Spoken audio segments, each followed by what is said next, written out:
Authentic আচার বলুন কিংবা অথেন্টিক যে কোনো রান্না, আমার শাশুড়িমা এগুলো খুবই ভালো পারে রান্না করতে। সো আজকের এই অথেন্টিক আচারের রেসিপির দায়িত্ব আমি আমার শাশুড়িমার হাতেই দিয়ে দিয়েছি। আজকে আমি আপনাদের সঙ্গে শেয়ার করতে যাচ্ছি কাঁচা আমের থেতো আচার, যেটা একদম অথেন্টিসিটি ধরে রাখবে, আর সেই আগের দিনের টেস্ট আপনি কিন্তু এই আচারে পেয়ে যাবেন। মাত্র 3 মিনিটে এই রেসিপিটা আপনাদের সঙ্গে শেয়ার করব, আর তার সাথে তো থাকছেই আমার সমস্ত টিপস এবং ট্রিক্স আমার ভিউয়ার্সদের জন্য। So without any further delay let's start our cooking. As obvious কাঁচা আমের থেতো আচার বানাইতে আমার লাগছে কাঁচা আম। আমি এখানে 1 কেজি পরিমাণ আম নিয়ে নিয়েছি। আমগুলো খুব ভালোভাবে ছিলে আমি পরিষ্কার পানি দিয়ে ধুয়ে নিয়েছি। এখন একটা পাটাতে দেখতে পাচ্ছেন মামনি কিভাবে আমগুলো থেতো করছে। আচ্ছা, আপনারা চাইলে কিন্তু এটা বটি দিয়েও ঝুড়ি ঝুড়ি করে কেটে নিতে পারেন, তবে যারা ঝুড়ি অত ভালো করতে পারেন না অথবা যাদের বাসায় গ্রেটার নাই তারা কিন্তু এই শিলপাটা দিয়ে এভাবে থেতো করে নিতে পারেন। এটা মোস্ট ইজি এবং অনেক তাড়াতাড়ি হয়ে যায়, ট্রাই করে দেখতে পারেন। যাই হোক, সমস্ত আম আমরা এভাবে থেতো করে নিয়েছি। এখন যেটা করব, সেম পাটাতেই 2 টেবিল চামচ পরিমাণ সাদা সরিষা নিয়ে নিয়েছি। কালো সরিষা অনেক সময় তিতা হয়, সো ওইটা স্কিপ করে আমরা সাদাটাই নিয়েছি। আর এখানে নিয়েছি লাল মরিচ বা শুকনা মরিচ, প্রায় 6 থেকে 7টার মতো নিয়েছি। যাই হোক, আপনারা ঝাল বুঝে আপনাদের টেস্ট অনুযায়ী কিন্তু এখানে ইউজ করতে পারেন। আর ওই যে আমগুলো থেতো করে রেখেছিলাম, সেই আমগুলো এখন একটা পাতলা কাপড়ে অথবা নেটের ব্যাগে তুলে দেখতে পাচ্ছেন আমরা কিভাবে চিপে নিচ্ছি। আমের ভিতরের সমস্ত রস কিন্তু চিপে ফেলে দিতে হবে। আমরা কিন্তু এখন একদম র ম্যাঙ্গো পাল্পটা পেয়ে গেছি।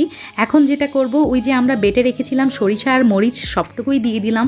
লবণ দিয়েছি স্বাদ মতো, 1 টেবিল চামচের মতো হবে। হলুদের গুঁড়া 1/2 চা চামচ। আর এখানে নাও হচ্ছে সরিষার তেল এখানে আছে 1 টেবিল চামচের একটু বেশিই হবে। যাই হোক, এখন সবগুলো উপকরণ একসাথে খুব ভালোভাবে মেখে নিচ্ছি।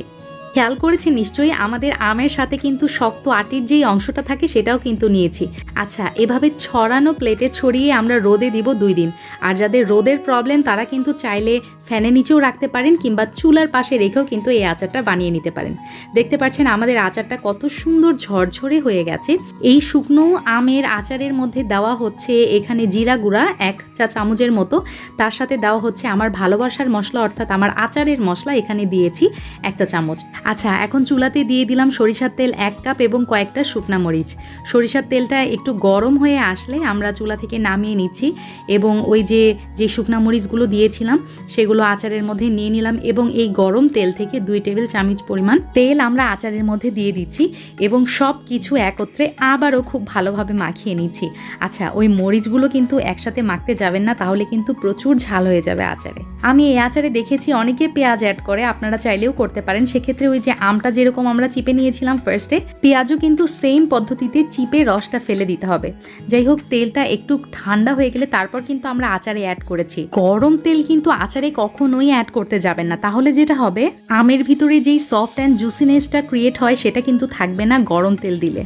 আলহামদুলিল্লাহ, আমাদের আচারটা কিন্তু একদম রেডি। আর মজার বিষয় হচ্ছে এই আচারটা যত পুরাতন হইতে থাকে ততই এই আচারের টেস্ট বাড়তে থাকে। এই আচারটা বাহিরে রেখে অর্থাৎ ফ্রিজে রাখতে হবে না, কিছু না, খাবার টেবিলে রেখে আপনারা বছরের পর বছর খেতে পারবেন। ভর্তা ভাত খিচুড়ির সাথে এই আচারটা খেতে পারবেন। আর আমার সবচেয়ে ফেভারিট হচ্ছে ভাত মাখা, যখন এই আচারে তেল দিয়ে করা হয়। সবাই ভালো থাকবেন, আল্লাহ হাফেজ, আসসালামু আলাইকুম।